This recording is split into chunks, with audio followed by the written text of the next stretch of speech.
A packed train speeds on its way south, ready to replenish the Union Army with fresh troops and supplies. Lieutenant George Benedict writes home. We were stowed away in freight cars and started out of the city. The train took 600 other troops besides our regiment and numbered 34 heavily loaded cars.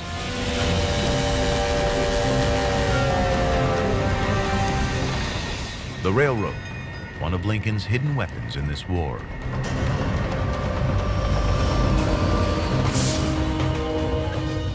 In one key operation ordered directly by the president, 25,000 fresh troops are sent on a 1,200-mile journey to the south.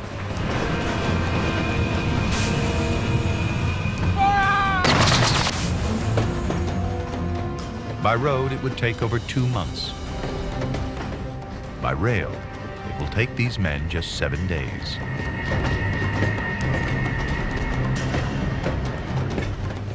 Following its introduction in the 1830s, America's rail infrastructure has gradually spread its tentacles across the country.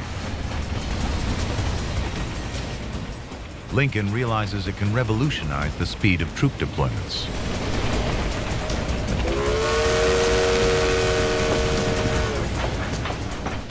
He strikes a deal with the rail owners to put the North's railroad network under government control.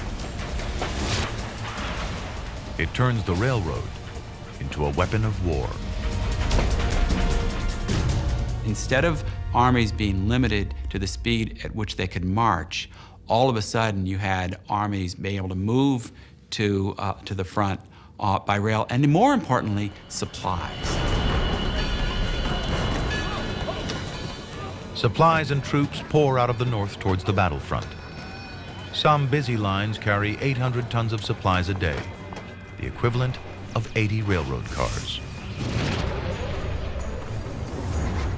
In Lincoln's hands, the 24,000 miles of rail track in the north becomes an arm of his war machine.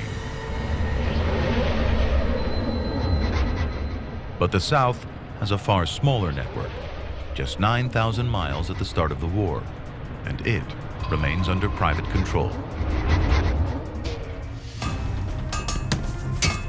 In the 4 years the war lasts, the North adds 4,000 miles of new track to its network, against just 400 miles in the South.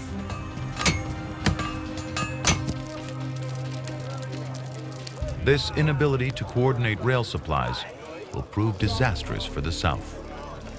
Even though they're just 30 miles from their capital in Richmond, in the winter of 1863, 4 rail links means Southern troops in Virginia starve.